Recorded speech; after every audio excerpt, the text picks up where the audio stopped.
Quererse libre, un intento de humanizar la realidad.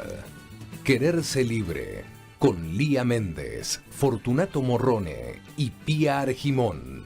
Quererse libre, un programa para la libertad. Para la libertad, sangro, lucho, pervivo para la libertad. Mis ojos y mis manos, como un árbol carnal, generoso y cautivo, doy a los cirujanos. Hola, buen día, ¿cómo están? Buongiorno per la mattina. Volvió el hombre. Buenos días a todos, estamos en el 4371-7045 o 7046. 46. ¿Sabías, Pía, que lo del chapuzón del otro día fue trucho? Sí. Era en la pelo pincho porque no se fue de vacaciones. No vale así, yo me lo había creído. Pero estuvo bien, ¿eh? Te Estuvo muy escuchábamos bueno. el chapuzón y te imaginábamos en las Ahí, playas. Sí. Pero que tostando en el sol. también unas buenas vacaciones es quererse libre. Por A mí me encantó el separador. Y pintar el departamento también, ¿verdad, Fortu? Así es. Hemos cambiado vacaciones por pintura, pero bueno. Bueno, no está nada mal. Si me porque notan un poco manchado, es No son las no manchas son del del sol. tigre, no son del tigre, es de la pintura no nomás. son las manchas del sol. Bueno, acá estamos, un programa para la libertad. Para la libertad amenazada, no cada tanto amenazada. Porque cuando se amenaza la democracia, se amenaza la libertad. Claro. Y vivimos, no solo en estos últimos tiempos, en realidad esta democracia de 31 años, o este periodo de 31 años en el cual no ha habido quiebre democrático, como estábamos acostumbrados, Por mano militar, digamos. por mano militar. De todos modos, me parece que pasó y pasa por momentos difíciles, ¿no? Donde los poderes fácticos intentan socavarla permanentemente, intentan un debilitamiento de la democracia. Ustedes habrán escuchado por ahí que se habla de golpes blandos, es decir, son golpes a la democracia. Es lo mismo de siempre, le cambiaron nada más que el formato. Claro, por ahí, digamos, es como más efectivo para los golpistas un golpe económico que un golpe militar, que hoy por hoy no se lo ve que tenga mucha cabida, afortunadamente, en nuestro país. Pero, de todos modos, los poderes concentrados, que son los mismos, bueno, que han avalado, han apoyado, han acompañado, han promovido a través de la mano militar en otros momentos los golpes de Estado, hoy ya no necesitan utilizar el poder militar y entonces actúan a cara descubierta. Es ¿no? que todo cambia, con el tiempo todo se va modernizando, ellos también. Así es. Y bueno, los intentos de golpe al sistema, digamos, a un modelo económico, al aparato productivo, a la soberanía misma de nuestro país. ¿Cuánto hace que surgió todo el tema de los fondos buitre y de jueces extranjeros promoviendo y avalando esos reclamos absolutamente arbitrarios, injustos por parte de los fondos buitre y bueno, y eso también amenaza la soberanía y la democracia y la libertad, ¿no? Y lo peor, la comparsa desde aquí, ahora que estamos llegando a los carnavales, donde dicen, no, hay que hacerle caso a lo que dicte Griesa. Claro, es un juez. Y además desde los Estados Unidos, tenemos que hacerle caso. Lo interesante de estos tiempos es que se van cayendo muchas caretas. Creo que hasta que la población en general, todo el pueblo, verdaderamente caiga en cuenta de esto, y hay todavía un camino, porque aquellos que sostienen las caretas son los mismos que hacen llegar la información a la población. Por lo tanto, si ellos son parte del entramado, se dificulta que la población acceda directamente a ver la verdadera cara de estos poderes, de la canalla, ¿no? De la canalla más perversa y más terrible. Y yo aludí al tema de los riesgos de la democracia, porque creo que en este momento, bueno, no ha cesado este intento, ¿no? Va cambiando como Claro. de áreas o de aristas.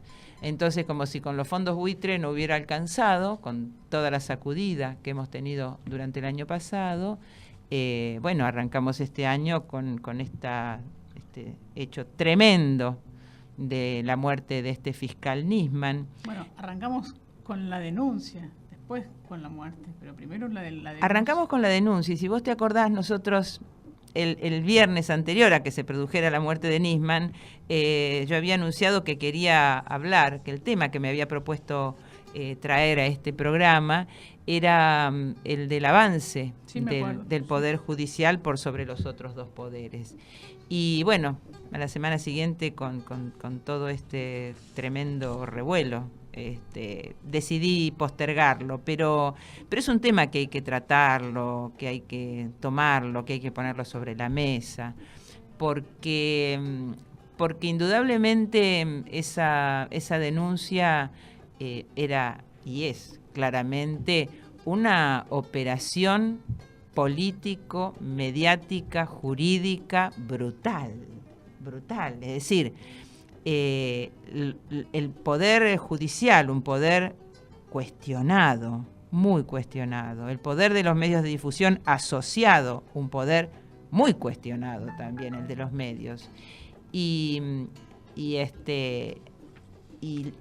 digamos, el poder económico, por supuesto, por detrás de todo eso, ¿no? Sosteniendo sobre todo estas maniobras, estas operaciones. Nosotros veíamos grave, digamos, se terminaba de plasmar en esta denuncia contra el Poder Ejecutivo, y la gravedad es que es una denuncia inconsistente, que no tiene entidad como tal, pero si los medios de difusión la instalan, olvídate de probar, eso pasa a una segunda instancia. Es decir, lo que buscan es tener un elemento que los medios puedan, digamos, instalar y listo, y ya está el trabajo hecho, ya no Mirá, necesitan hacer más nada. Hay un chiste en página 12 que sintetiza, me parece de alguna manera. Un señor, un periodista con un micrófono en la mano, a un entrevistado le dice: no hace falta reformar nada, el actual sistema judicial funciona bien. A lo que responde el otro: el diario te acusa, la radio te investiga, el noticiero te juzga y las redes sociales te condenan. Exactamente. Sí, Es así como se vive.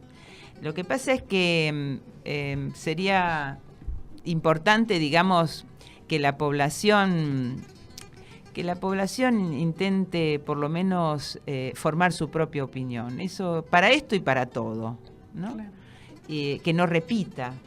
Que escuchemos distintas voces. Distintas y voces reflexionemos sobre lo que escuchamos. Cotejar y sacar tu propia conclusión, a riesgo de equivocarte. Obvio. Pero es tu opinión. Peor es equivocarse con la opinión de otros, donde vos no tenés ningún tipo de intervención, donde sos más bien un objeto, ¿no? Que recibe y transmite. Sí, peor que equivocarse para mí es ser títere, ¿no? de esos otros. Así es. Que es lo que a mí a veces me preocupa un poco cuando veo a mis amigos que por ahí repiten cosas que han escuchado sin reflexionar, y en realidad no es que se están equivocando para mí, lo que están haciendo es como hacerle el caldo gordo a otros, ¿no? Sí, Mira, esa es la parte que hay que poder ver. Tengo un amigo con el que no podría decir que discutimos, porque no es ese el caso, pero la otra vez, digamos, en uno de los comentarios decía, no, porque es, por supuesto, un anti-K feroz, y decía que a él le dolían las tripas la situación esta.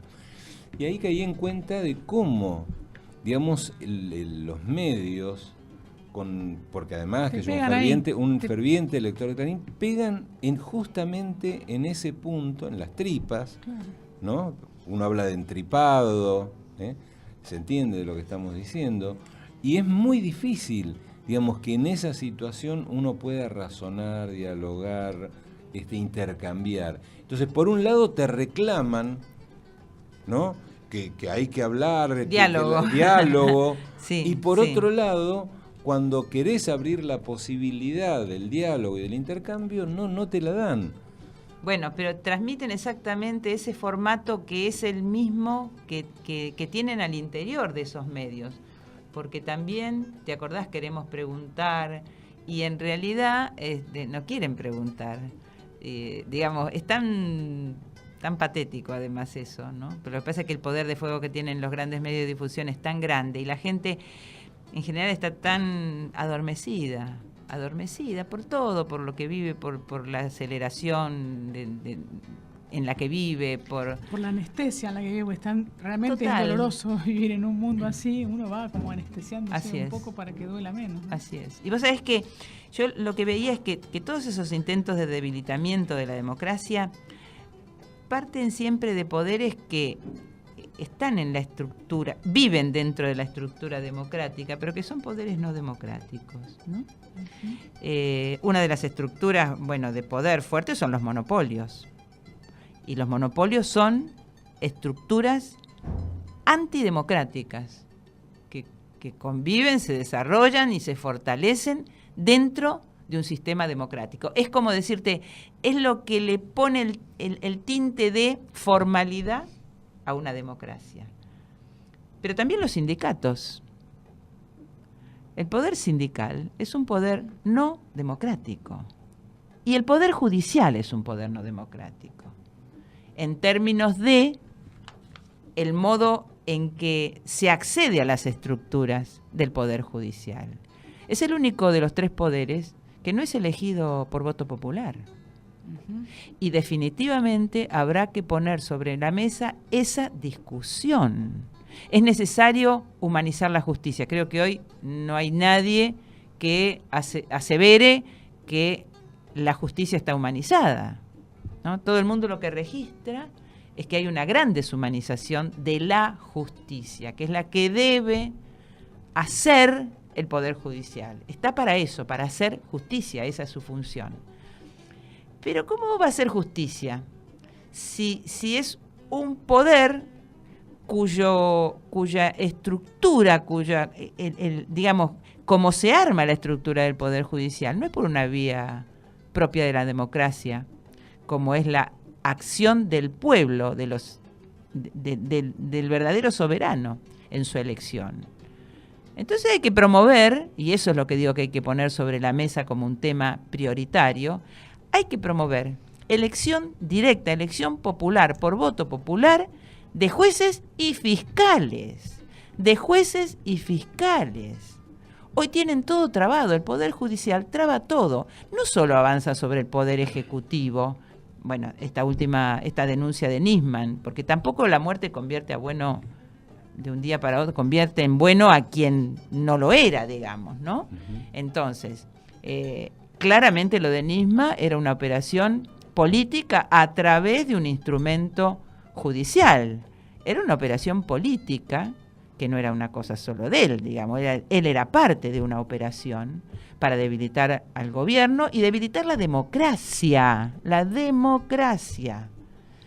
Entonces, a mí me parece que si nosotros tuviéramos un poder judicial verdaderamente independiente, si aspiramos a un poder judicial independiente, tiene que ser un poder judicial elegido por el pueblo.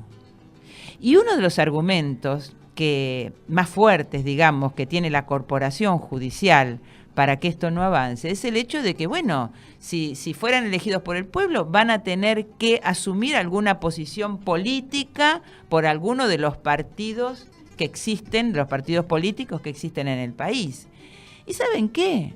Ojalá hicieran eso, porque posición política tienen. ¿Y cómo? Sin embargo, está oculta. Entonces, sepamos todos a quién responde cada juez que se postula. Y yo lo voto o no lo voto. Además de que tenga que acreditar antecedentes, concurso, carrera judicial, etcétera, etcétera, etcétera. Pero la elección de jueces y fiscales tiene que estar en manos del pueblo. No solo la elección, la remoción o la ratificación de su mandato. Claro. entonces podemos empezar a construir una democracia más sólida. Mientras tanto, mientras esto no sucede, ahí estará tambaleando y arreglándoselas como pueda. Y agradecemos haber podido mantener estos 31 años donde se ha aguantado mucho cimbronazo, pero no se ha producido ese quiebre mínimamente institucional.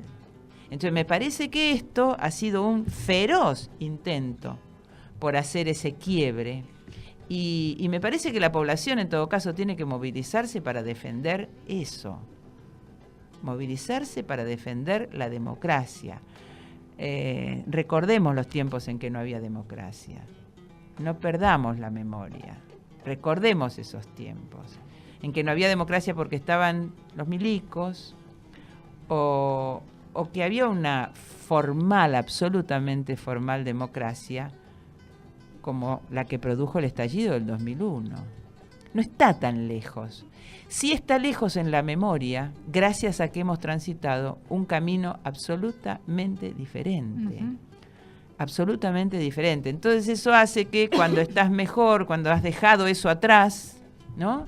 Digo como proceso político, social, económico, del 2003 para acá, eso se pierde un poco en la memoria, porque uno ya pasa a otra situación, nos pasa a todos, en lo personal también, ¿no? Estás en épocas de gran crisis, después pasa, después todo viene bien, y la crisis queda ya como olvidada, allá atrás. La cabeza se acomoda. La cabeza se acomoda, y entonces ahora tenés exigencias propias de este momento, que me parece fantástico, si no, ¿cómo avanzamos? Sí, por no supuesto. Perdamos la memoria.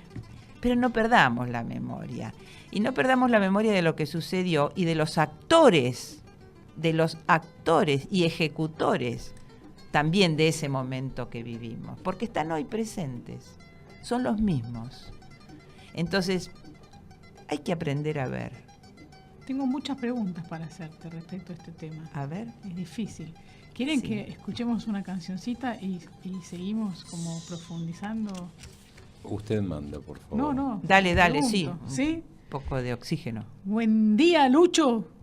Vamos a escuchar el primer tema musical del día de hoy. Como siempre, nuestro espacio musical está dedicado a talentosos músicos argentinos y latinoamericanos que no tienen espacio en los medios masivos de comunicación, es decir, músicos independientes. Hoy vamos a escuchar a Samba Azul en la hermosa voz de Lucrecia Longarini.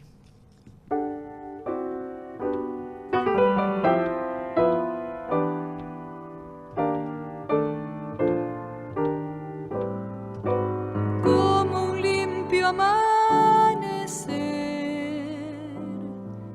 era tu pollera azul. Cielo por la samba, duende andaba el aire, enredándote en mi voz, mientras mi guitarra buscaba en el alba coplas que cantaran nuestro amor. Siempre te recordaré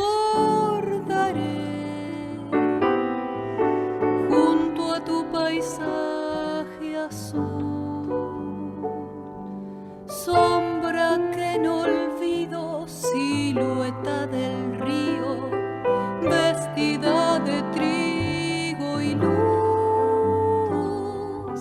Cómo se dormía la tarde en tu pelo, con un sueño inmensamente azul.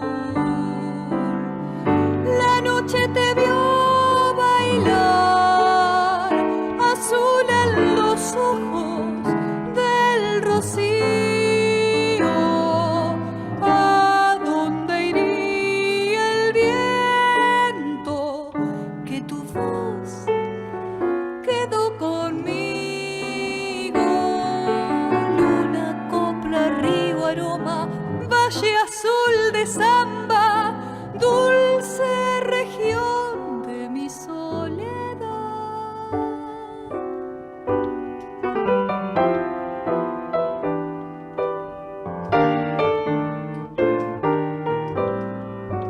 Guardo aquel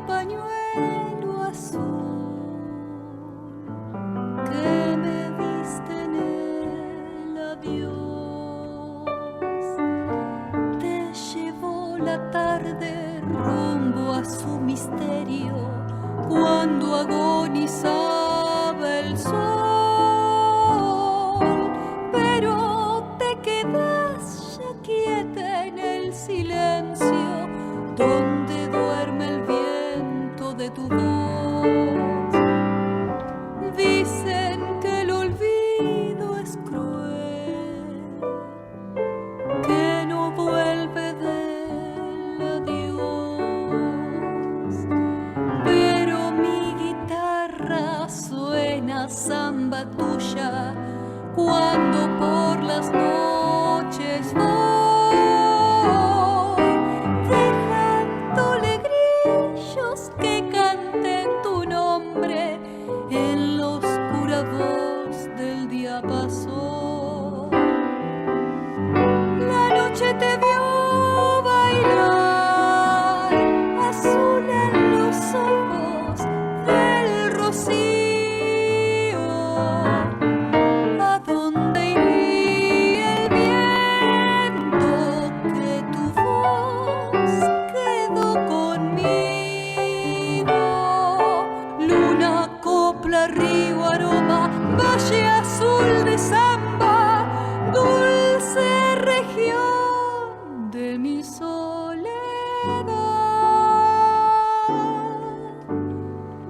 de mi soledad, de mi soledad.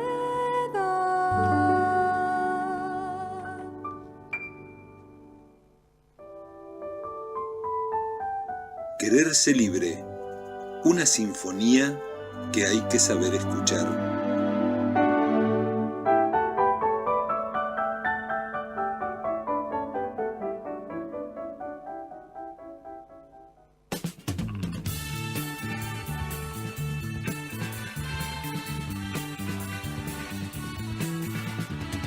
Para la libertad. Bueno, hermosa versión de la Samba Azul por Lucrecia Longarini, y seguimos con este tema. Mirá, estaba pensando un poco en el Martín Fierro y el tema de los distintos poderes, ¿no?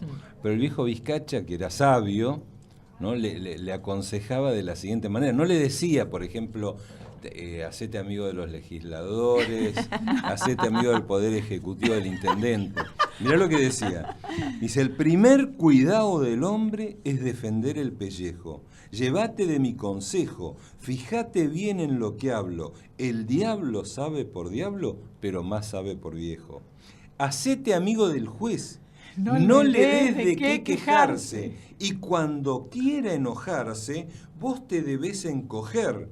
Pues siempre es bueno tener palenque ande ir a rascarse. Nunca le lleves la contra, porque él manda la gavilla.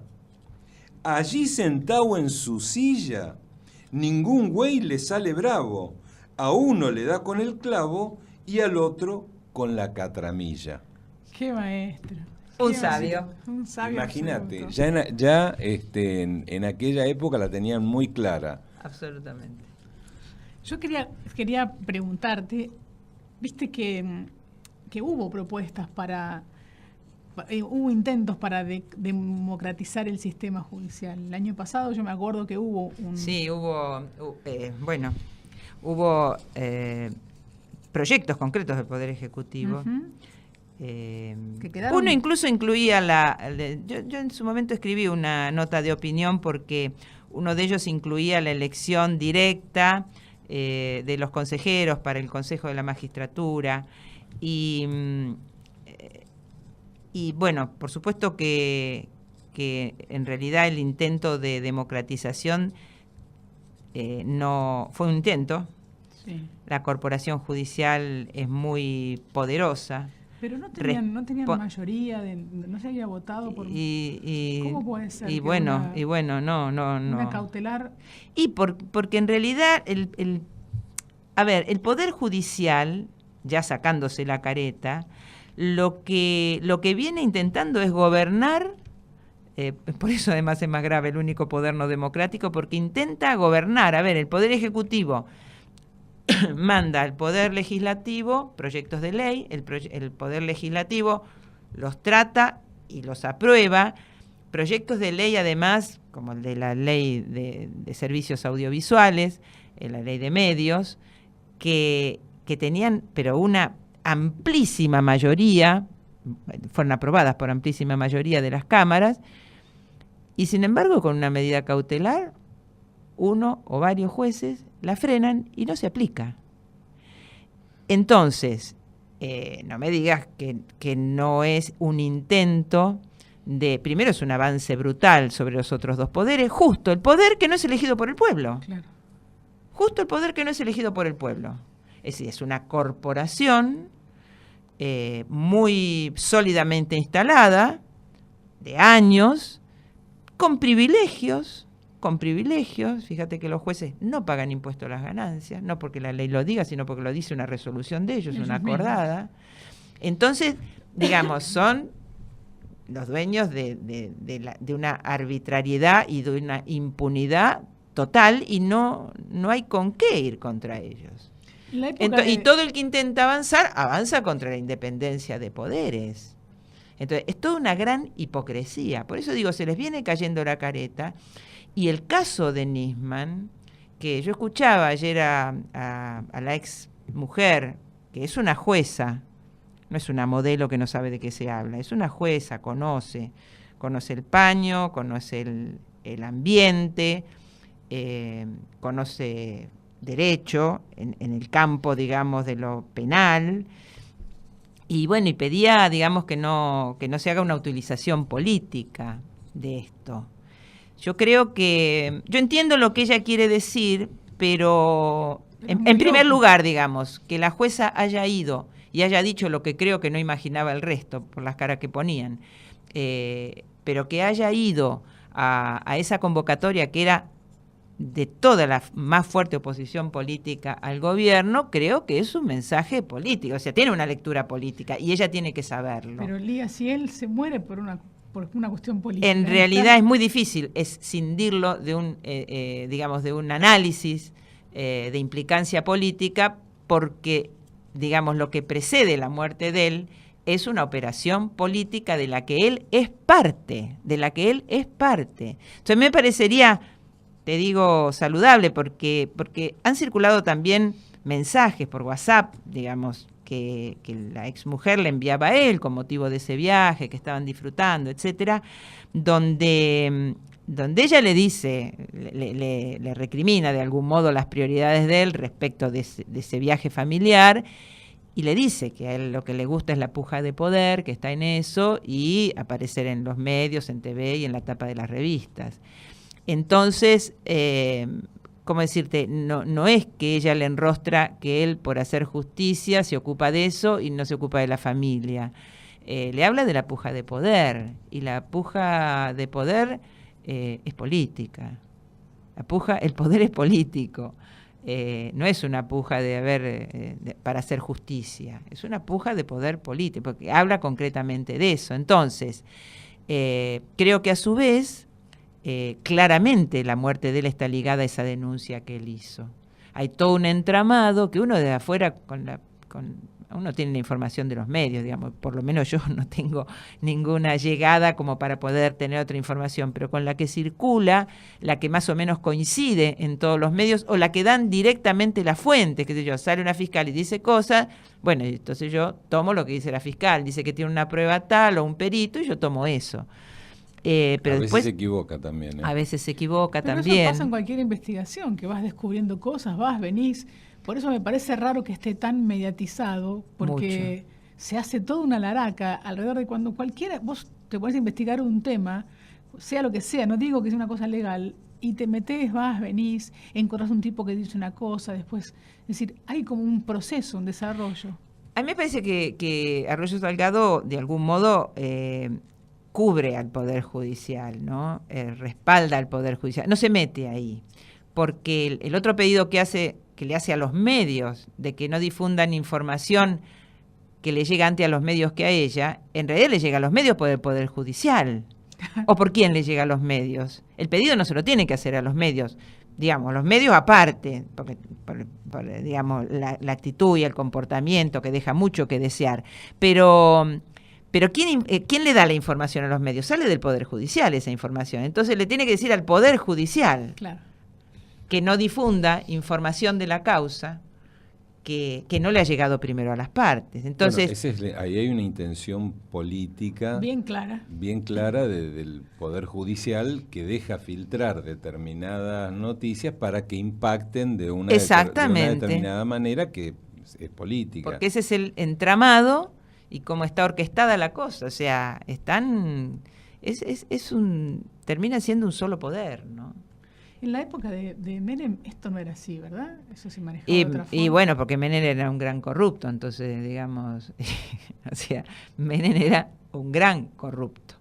Entonces la cosa funcionaba, estaban todos del mismo lado, digamos. No, aparte él... el verdadero encubrimiento con el tema de la AMIA, que es lo que se supone que con todo esto se intenta además, digamos, correr o desactivar, que es lo que ya tiene que entrar a juicio, tiene que ver con ese encubrimiento real y probado, porque, digamos, este encubrimiento del que hablaba Nisman en su denuncia no tiene entidad como tal, pero el encubrimiento por el que van a ir, entre otros, Menem a juicio, ese fue un encubrimiento probado.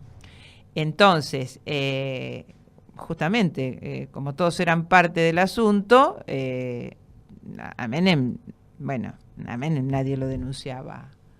Además él armó una corte a su medida, que lo único que hacía era suscribir... Sí. Pero le preguntaba, porque después Kirchner cambió eso, ¿no fue así?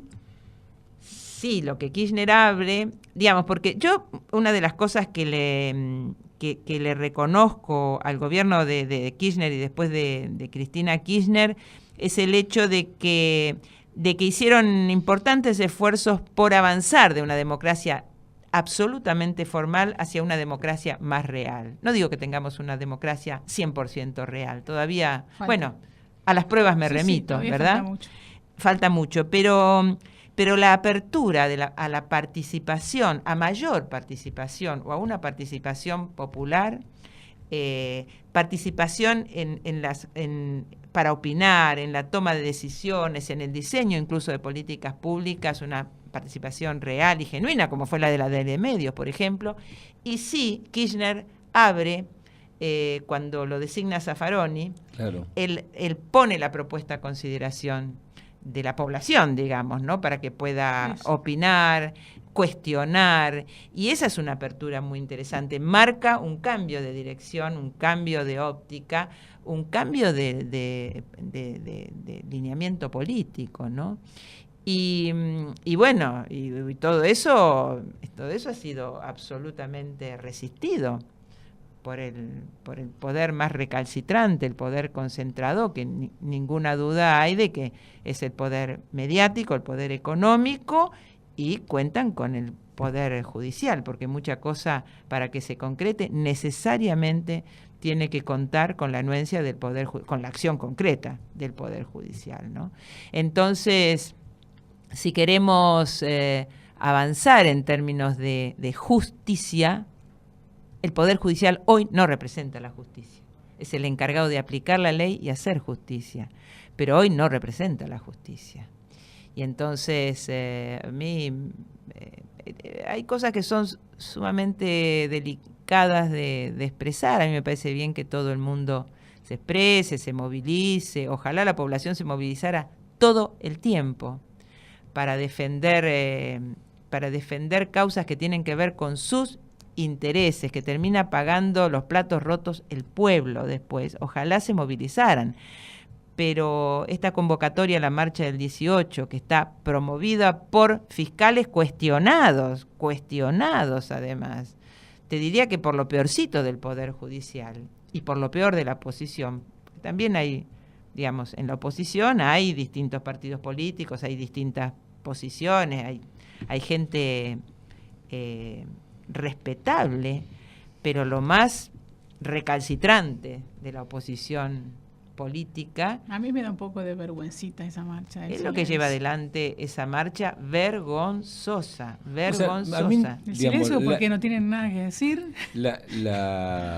Porque no están haciendo lo que tienen que hacer. Hacen silencio en la Cámara, porque no van a discutir los proyectos de ley. O sea, vienen haciendo silencio hace rato. Silencio muy sospechoso. O sea, no debaten. Yo creo algo más que me parece corroborado por los resultados, es que no tienen qué cosa cuestionar. No tienen qué cuestionar a esa legislación. Y bueno, como no hay qué cosa cuestionar, si no tenés que cuestionar, tenés que aprobarla, cosa que jamás harían. Entonces, lo mejor que han encontrado es no participar de los debates. Entonces, me parece que la población tiene que pensar, a ver, si yo estos los voto para que vayan y para que me defiendan mis intereses, yo estoy votando a este que está en la oposición porque quiero que no deje avanzar esto, que haga tal cosa, que vaya, debata y meta la idea que yo a la que yo adhiero, digamos, claro, que es la que él, claro, que me representa, que es a la que él propone y que la tiene que hacer valer en una Cámara de Diputados, de Senadores. Entonces yo lo voté y él no va porque no sé qué, le parece que es mejor estar en la casa y salir en los medios de difusión.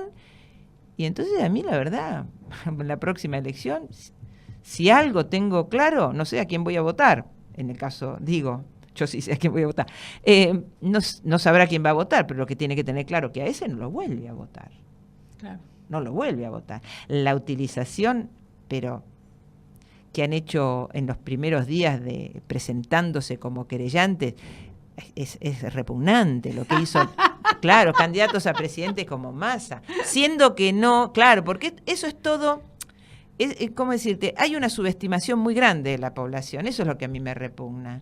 O sea, a la población la toman por idiota, entonces saben que hacen una avanzada de esa, buena foto, y que la población les cree.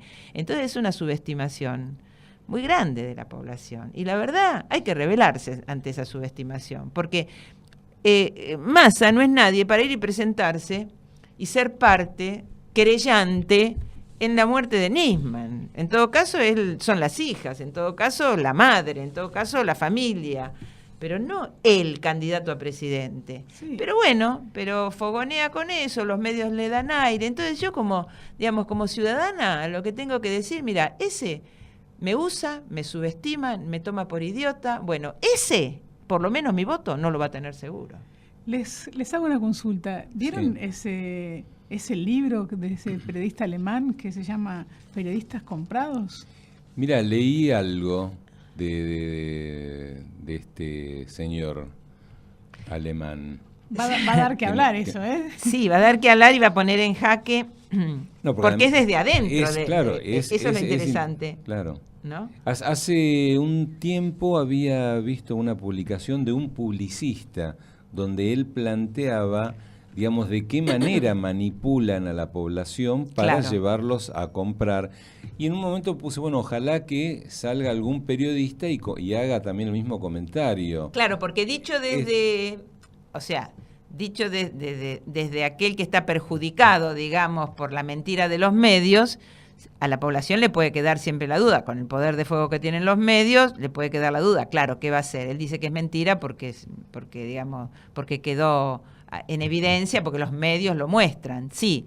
Pero cuando alguien de adentro, cuando alguien del riñón abre la boca y dice, en el caso de este periodista alemán, Udo, vos no sabés alemán, ¿no? No, alemán, no sé hablar alemán. Udo Ulfrote publicó, o algo así, un polémico libro que revela una alianza entre los medios de comunicación alemanes, Estados Unidos y la OTAN. Mirá qué alianza. Para manipular la información a favor del gigante del norte con pagos por debajo de la mesa. Eso es lo que todos sabemos, pero... Los famosos sobres. ¿Ustedes se acuerdan? Esa entrevista que le hicieron Tenenbaum y Slotoviazda a Rial hace, 2 meses, una cosa así, fue fantástica, donde sobre el libro que escribió Rial, donde Rial les dice que, bueno, que él cuando trabajaba en la misma editorial que Tenenbaum dice, bueno, ahí llegaban los sobres. Y Tenenbaum se pone pálido y lo mira como diciendo, no puedo creer lo que estás diciendo. Entonces le dice, pero digamos, lo sabía yo y lo sabían ustedes. No me mires así porque... Ustedes también lo saben si lo sabíamos todos. Y Tenenbaum dice, yo nunca vi nada de eso. Pálido se pone. Sí. Claro, yo creo que en este caso Rial es como, de algún modo, a mitad de camino como este periodista alemán. Escuchen esto porque es fantástico. Dice que hasta el momento de las revelaciones del periodista alemán, los alemanes y buena parte del resto del mundo creía que el periodismo alemán era razonablemente independiente. Independiente. Claro, es fantástico. Y esto... lo más interesante es que él además dice, yo también recibía esos sobres junto con otros, dice quiénes, y entonces deja así al descubierto algo que todos sospechamos y algo más, pero admitido por alguien del riñón, me parece que puede empezar a producir un quiebre, siempre hablando de la ciudadanía, de la población, ¿no?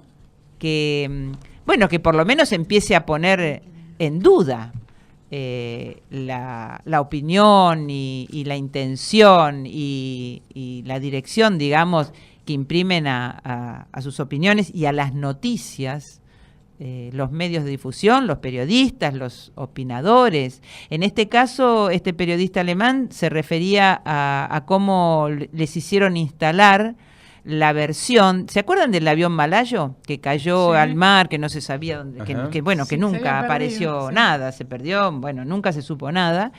Y lo que hicieron, le pusieron plata para que instalaran la versión de que lo había volteado Rusia. Escuchen esto, dice... Mentía, traicionaba, recibía sobornos y ocultaba la verdad a la opinión pública, confiesa el periodista en su libro Periodistas comprados, enfatizando que lo que estaba haciendo no era periodismo, sino propaganda. Claro. Para Ufcote, el colmo fue la campaña antirrusa desatada en la prensa occidental, que comenzó hace un año bajo el liderazgo de la CIA, según informa el portal Sputnik. ¿Le suena eso de la CIA? Que parece que alguna cosa por acá también tenía que ver con la AMIA, claro. con Nisman todo y lo con... mismo, ves que es todo lo mismo. Todo lo mismo. A sacarles la careta, porque solos no se la sacan. Esto es para otro programa, chicos. Esto es para un libro. Sí, para el viernes que viene, si quieren, hablamos un poco de esto del marketing del consumo de productos versus lo que se ha puesto ahora de moda, el marketing de los políticos, cómo se venden falsas promesas, se le venden eslogans o imágenes que no tienen, sin tener proyecto político, se vende como un producto. Un político hoy se vende con lo que yo hacía en épocas de trabajaba en marketing, digamos, ¿no? El otro día yo lo escuché a Rodríguez Larreta, del PRO, diciendo, cuando le preguntaban por las alianzas raras estas que termina Macri con Carrió, esas cosas inexplicables, él dijo que el nuestro no es un partido ideológico, como si dijera una cosa buena, no es un partido ideológico, por lo tanto, digamos, todas estas alianzas son perfectamente posibles, ¿no? Acá tenemos un mensaje de Pedro, dice, del gran país del norte, dice que van a mandar sobres, pero con guaraníes. ¿Escuchamos una cancioncita más antes de que se nos termine el programa? ¿Qué dicen? Sí, claro, adelante, un poquito de oxígeno. Estábamos escuchando a Lucrecia Longarini y vamos a escuchar ahora una canción que se llama Orillas del Sol, que es la que le da el título a su último disco. Vamos, a Orillas del Sol, qué lindo.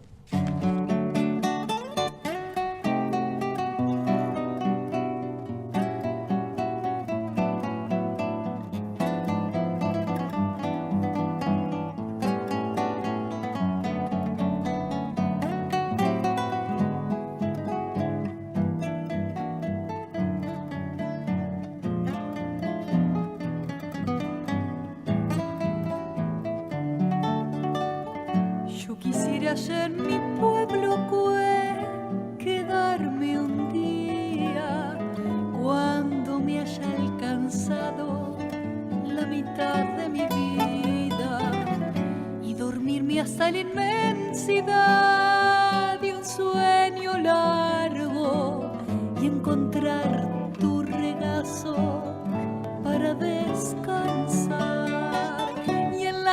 noches sedientas de estrellas, embriagarme de calles serenas, cuando alguna guitarra me entienda, echaremos a andar nuestras penas y apretar en mis manos mi pueblo, un trocito de cada recuerdo, y buscarte un rincón en el cielo a orillas del sol.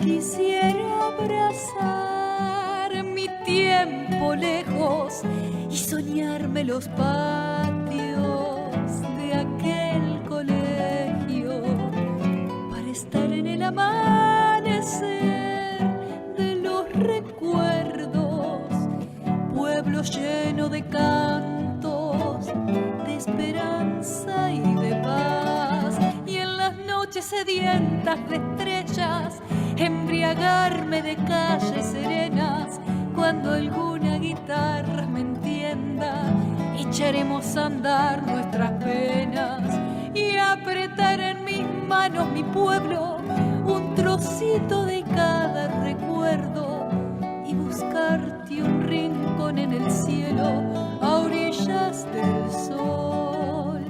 Yo quisiera allá en mi pueblo quedarme un día.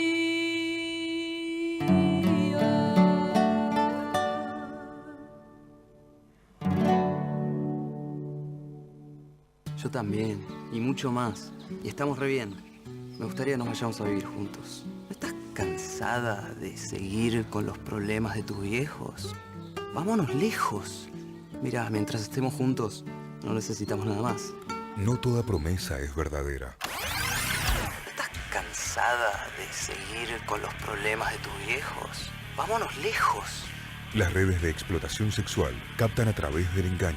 Llámanos al 145, línea gratis las 24 horas en todo el país. Paremos la trata. Para más información consulte en www.comitecontralatrata.gov.ar. Argentina nos incluye. Presidencia de la Nación.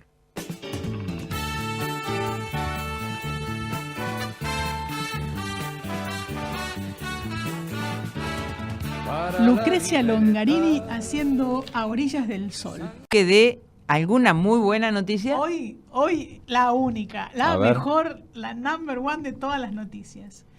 La orden del día número 85 de la Cámara de Senadores establece al día 2 de octubre de cada año como Día Nacional de la No Violencia, y hay todo un trabajo de un proyecto de ley presentado por un grupo de especialistas en el tema. Yo quisiera que Lía cuentes un poco cómo es que, porque fueron ustedes los que impulsaron este trabajo. Sí, ¿cierto? sí, desde el humanismo. Bueno, nuestra prédica por la no violencia es desde siempre, porque es uno de los... Estoy como Massa, es uno. ¿Estás ahí, Lía? ¿Estás ahí? Es uno, Bueno, porque soy bueno, porteña ustedes. además. Pero se me pega mucho. Sí, uno de los pilares del planteo humanista es la no violencia como metodología de acción de cambio. Y bueno, nosotros no tenemos representantes humanistas en las cámaras, así que a través de la senadora Fellner canalizamos un proyecto de ley que, entre otras cosas, digamos, como antecedente, nosotros citamos la Marcha Mundial por la Paz y la No Violencia, que, inspirada en el humanismo, en el nuevo humanismo universalista, llevó adelante un equipo de militantes y adherentes del humanismo de distintas partes del mundo, y bueno, hizo esa recorrida durante 3 meses, llevando ese mensaje de paz y no violencia, partiendo de Nueva Zelanda el 2 de octubre del 2009 y finalizando en Argentina el 2 de enero del 2010. Así que nos parecía importante que el Día Internacional de la No Violencia, que fue en su momento instituido por Naciones Unidas, coincidiendo la fecha con el nacimiento de Gandhi, un gran promotor de la lucha no violenta, de la no violencia activa, nosotros propusimos en este proyecto de ley, que finalmente salió aprobado, que se instituya el Día Nacional de la No Violencia. ¿Y eso qué, digamos, qué significa? En la práctica implica que se incluya en la efemérides escolar y por lo tanto esa inclusión lo que posibilita o promueve o facilita, digamos, es que se desarrollen actividades en las escuelas donde se promueva no solo el conocimiento de la no violencia como metodología de acción, sino, por sobre todas las cosas, la práctica de la no violencia. Entonces, suponemos que, una vez que el Consejo Federal de Educación lo incorpore, cosa en la que vamos a trabajar también para que sea prontamente, para que ya en el calendario escolar de este año se incorpore, nos parece que también podemos hacer, digamos, nuestro aporte con herramientas muy, muy concretas de trabajo sobre la no violencia, sobre la metodología. Nuestros amigos que están trabajando en distintas escuelas, haciendo talleres y que yo deberían tener como más espacio a partir de esto. Claro, nosotros tenemos propuestas muy, muy concretas desde el humanismo para hacer un aporte en cuanto a la educación en este campo, en el campo de la no violencia, cosa que creemos además que la no violencia deberá a futuro constituirse en una nueva cultura. La única cultura posible para nosotros, que ¿no? lo pongan como materia. Que lo pongan como materia y que empecemos a formarnos. Claro. Porque lo que nosotros tenemos no son solamente propuestas, hay un montón de gente en distintos países del mundo trabajando voluntariamente por el tema de la no violencia, capacitándose y además formando formadores, digamos, ¿no? Sí, y además hay experiencia concreta de cambios de situación y de conducta. Eso es lo más importante. Los consejos permanentes por la no violencia están haciendo un laburo increíble en muchos lugares y me parece que esto podría colaborar con el trabajo que, digamos, abriría más puertas. Esa ha sido la intención. Cuando está instituido el día es más fácil, digamos, que abran puertas, porque también hay resistencias a veces en distintos niveles de la estructura educativa, muchas veces por ignorancia. Y a nosotros nos parece que si algo hay que meterle mano es a esto. En tiempos donde la violencia crece de un modo sumamente acelerado, hay que meterle una cuña para interrumpir ese proceso de crecimiento de la violencia, una cuña que permita cambiar la dirección y empezar a incorporar otra escala de valores, pero sobre todo otra práctica, otro modo de estar, otro modo de ser, otro modo de relacionarse. Como decimos siempre, la violencia se aprende, la no violencia también. Así es. Y la violencia tiene remedio si vos sos parte de la fórmula. Esa me encanta. Esa es buenísima. Es muy buena. Bueno, eso no es una frase, no es un eslogan, eso es una práctica concreta. Eso es lo que queremos propiciar a partir de la sanción de esta ley. A nivel nacional, es decir, cualquier escuela en cualquier parte claro, del país. Porque es una ley nacional y como, digamos, la educación obviamente se rige, digamos, a nivel provincial por los ministerios de educación de cada provincia, pero a nivel nacional se baja la línea sugiriendo, pidiendo que adhieran las provincias, pero es una línea muy directa que además se trabaja a través de los consejos del Consejo Federal que nuclea a los ministerios de educación de todas las provincias. Claro. Entonces, es un tema que perfectamente desde el Consejo, cuando se hace la implementación de la incorporación del día en la efemérides escolar, para que todos los años se celebre ese día con actividades alusivas, indudablemente por ahí se puede canalizar, digamos, como la intención firme de avanzar desde en este campo a partir de la educación, ¿no? De la estructura educativa. Es indudablemente una muy buena noticia, ¿eh? Sí, y además cuando hablamos de avanzar en el campo educativo, no solamente avanzar con los alumnos, porque porque el aporte mayor que podemos hacer y que vamos a hacer y que venimos haciendo, aunque silenciosamente, es con los formadores. Con las instituciones en sí. Así digamos, es, ¿no? incluyendo Con las a los padres. Claro. Incluyendo a los Por eso padres. la propuesta triple de cambio, digamos, ¿no? Muy bueno. Tal cual. Bueno, nos vamos. Nos fuimos. Con Y una sí. excelente noticia. Muy buen fin de semana para todos, que se diviertan mucho. Que la pasen bien y nos vemos el viernes que viene. Chau, chau. Yo no, yo me voy de vacaciones. No te creemos. A la pelopincho otra vez. Gracias, Lucho. Gracias, Graciela. Chau, Que la chau. pasen Besos. bien. Generoso y cautivo, doy a los cirujanos